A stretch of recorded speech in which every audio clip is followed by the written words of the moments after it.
तो स्टूडेंट्स, आज हमारा जो टॉपिक हम लाए हैं, आज हम क्या करेंगे कि जो हमारे टेक्स्ट के न्यूमेरिकल्स हैं उनको हम क्या करेंगे, उनका सॉल्यूशन निकालेंगे और उनको हल करेंगे। तो हमारे जो सिंध टेक्स्ट की बोर्ड के बुक्स में जो जो है एक्सरसाइज दी गई है, प्रॉब्लम्स दी गए हैं, आज हम उनको सॉल्व करेंगे। तो सेकेंड ईयर फिजिक्स के ये नोट्स हैं जिसमें चैप्टर नंबर 1 है हीट, उसके आज हम न्यूमेरिकल्स करेंगे। आज हम 5 न्यूमेरिकल्स बढ़ से बढ़कर करेंगे, यहाँ 7 तक। उसके बाद दूसरे जो न्यूमेरिकल्स होंगे वो अगले लेक्चर में हम डिस्कस करेंगे। तो पहले न्यूमेरिकल की बात की जाए, the normal human body temperature is 98.4 Fahrenheit. जो नॉर्मल ह्यूमन बॉडी टेम्परेचर है वो 98.4 फ़ारेनहाइट है, ये भी हमको भी पता है।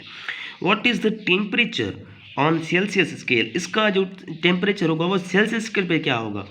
तो हमें डेटा इसका हमने क्या दिया है, टेम्परेचर फ़ारेनहाइट में हमने दिया, हमको दिया हुआ है 98.4 फ़ारेनहाइट। जो इसका सेल्सियस में पूछ रहा है, हमें सेल्सियस का फार्मूला पता है कि टी, जब हम सेल्सियस में लेते हैं तो 5.9 लिखते हैं, और टी जो टेम्परेचर फ़ारेनहाइट में -32 में लिखते हैं। तो 5.9 लिखेंगे यहाँ पे, 98 पॉइंट हमें फ़ारेनहाइट दिया हुआ है 4, जो इसमें वैल्यू ये दी गई है ये हमें यहाँ पे रखेंगे फ़ारेनहाइट की जगह पे, और -32। तो हमने जो 5.9 लिखा, जो टेम्परेचर सेंटीग्रेड में इज इक्वल टू 5.9 इंटू, ये जो मल्टीप्लाई होती है यहाँ पे, ये जो ब्रैकेट खत्म हो गई थी यहाँ पे मल्टीप्लाई आ गई, और इसका जो आंसर निकला वो 66.4 निकला। जब हम इन दोनों को आपस में जोड़ाएंगे यानी आज़ाद करेंगे तो हमें क्या मिलेगा, 10 सेंटीग्रेड में 36.88 डिग्री सेंटीग्रेड हमें ये एक का ये है जवाब मिलेगा। ठीक है, यानी नॉर्मल बॉडी टेम्परेचर 98.4 फ़ारेनहाइट था, हमने इसको सेल्सियस में हल किया तो हमें मिला 36.88 सेल्सियस, जो हम जानते हैं।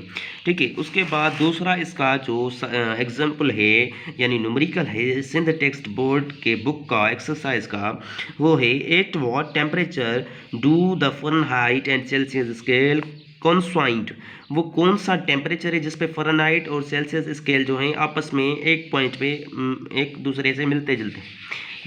सॉल्यूशन हमें दिया गया है, लेट टेम्परेचर फ़ारेनहाइट में है is equal to temperature centigrade is equal to X. ठीक है, temperature in centigrade is equal to 5.9 temperature Fahrenheit -32। जब हम क्या करेंगे, ये एक्स यहाँ पे हमने रखा, ठीक है, एक्स पर के ये हमें जो है मालूम करना है। तो 5.9 इज ब्रैकेट x -32, तो हम लिखेंगे 9 into is equal 9x is equal to 5x -160, 160। ठीक है, उसके बाद 4x इज इक्वल टू -160। तो हम ये जो जवाब मिलेगा वो मिलेगा जो अगर x यहाँ पे पड़ा हो, ठीक है, ये यहाँ पे 4 क्या है, मल्टीप्लाई है। हमें यहाँ टर्म लिख देते हैं कि अगर हम यहाँ लिखते हैं कि x इज इक्वल टू -160, ठीक है, यहाँ पे 4 यहाँ पे नीचे चला जाए, यहाँ पे मल्टीप्लाई था, यहाँ चला जाए तो नीचे, तो 4 जो थोड़ा जो इस पे हम क्या करेंगे, इस पे जो इसको काटेंगे तो इसको जो आंसर इसका आएगा वो 40 आएगा, -40। ठीक है, ये था सेकंड ईयर फिजिक्स के सिंध टेक्स्ट के बोर्ड के जो एक्सरसाइज थी उसका सेकंड प्रॉब्लम। अब हम पढ़ेंगे थर्ड प्रॉब्लम के बारे में। ठीक है, थर्ड प्रॉब्लम ये एक प्रॉब्लम था जिसके 2 पार्ट थे। अब हम पढ़ेंगे सेकंड प्रॉब्लम के बारे में। ठीक है, ये जो हमने 2 प्रॉब्लम किए ये एक ही पार्ट के थे। अब हम पढ़ेंगे दूसरा प्रॉब्लम के बारे में। तो दूसरा प्रॉब्लम है, a steel rod has a length of exactly 0.2 centimetre at 30 degree centigrade. What will be its length at 60 degree centigrade? 30 degree centigrade पे हमें पता है 0.4 सेंटीमीटर 2 सेंटीमीटर है, जबकि तो 60 पे पूछ रहा है, तो हमें क्या करना पड़ेगा, इसको डबल कर देते हैं। ठीक है, डेटा हमने इसकी निकाली, L1 इसकी है 0.2 सेंटीमीटर, T1 इसकी है 30 डिग्री सेंटीग्रेड, जो T2 इसकी है 60 सेंटीग्रेड, और अल्फा इसकी है 11 इंटू 10⁻⁶ केल्विन इनवर्स। ये हमें याद रहनी चाहिए। ठीक है, और L2 हमें मालूम करनी है। तो हमने सॉल्यूशन किया, delta T is equal to 60 - 30 हमने रखा। ठीक है, तो is equal to 30 degree centigrade is equal to 30 के, हमें क्या मिला, 30 केल्विन मिला। ठीक है, उसके बाद L2 is equal to L-1 जो हमने फार्मूला पहले लिया हुआ है, उस plus 1 plus alpha delta T. तो हमने क्या करेंगे, L1 की वैल्यू हमने यहाँ पे रखी, उसके बाद 1 प्लस L1 इसकी जो हमने ये वैल्यू है अल्फा की वहाँ पे रखी, और मल्टीप्लाई 30 को कर दिया, तो हमें 0.2 और 1 प्लस यहाँ पे जो आंसर आया 0.0033, यानी ये जो इनको 30 और 11.2 10⁻⁶ का।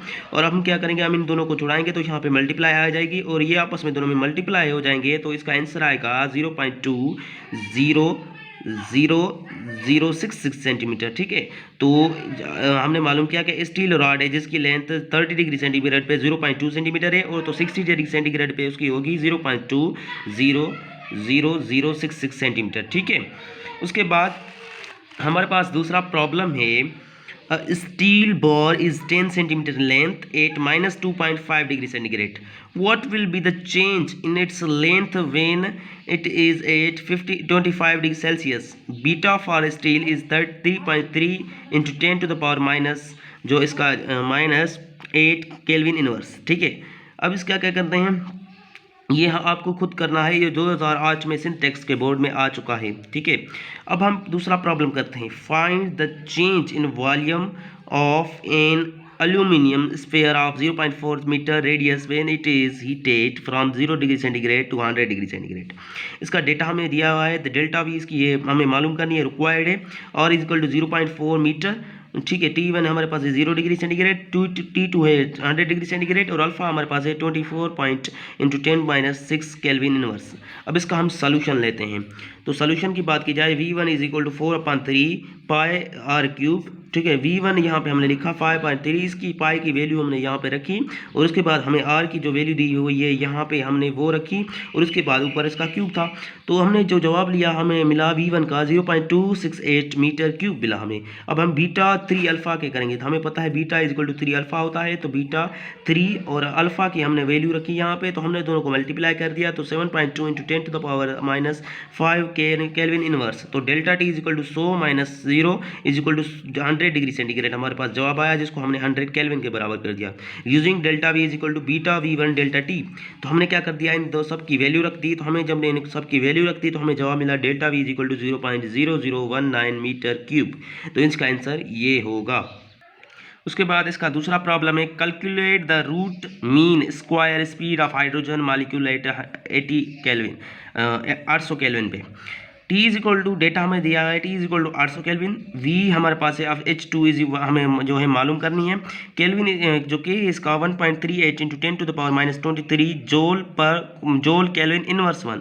ठीक है, सोल्यूशन इसका है n is equal to m mass upon mole, जो है हम इसकी मोलरिटी रखेंगे, तो n अपॉन जो है Avogadro number is equal to m upon m, तो इसकी वैल्यू हमने रखी यहाँ पे, तो m अपॉन 2 हो गया, और यहाँ is equal to 1/6.0 into 10 to the power minus 23 हमने रखा, m इज इक्वल टू यहाँ पे हमने क्या कर दिया, इसका जवाब निकला, तो 3.32 into 10 to the power minus 24 gram हमें यहाँ पे इसका जवाब मिला। यहाँ हम इसको ऐसे लिख सकते हैं, m is equal to 3.32 into 10 to the power minus 27 kilogram. Using v is equal to यहाँ पे अंडर रूट दे दिया 3kT अपॉन m। ठीक है, तो v is equal to 3 into 1.38 10 to the power minus 23 into 800 upon 3.32 into 10 to the power minus 27। तो इसका जो under root ये हमारे पास फार्मूला मौजूद है पहले से ही, v is equal to 3158.5 metre पर सेकंड। तो स्टूडेंट्स आज के लिए इतना ही। हमारे चैनल को लाइक करें, सब्सक्राइब करें और शेयर करें, जिसका नाम है तारिक मुस्तफा। अगर आपने हमारे चैनल को सब्सक्राइब नहीं किया तो अभी सब्सक्राइब करें और नोटिफाई हासिल करें, ताकि आप हमारी न्यू वीडियोस देख सकें। तो अगले लेक्चर में हम कुछ और प्रॉब्लम करेंगे, जिसके बारे में आपको कोई डिफ़िकल्टी हो तो आप हमारे इस यूट्यूब के चैनल पर कमेंट कर सकते हैं। तो अल्लाह हाफिज़।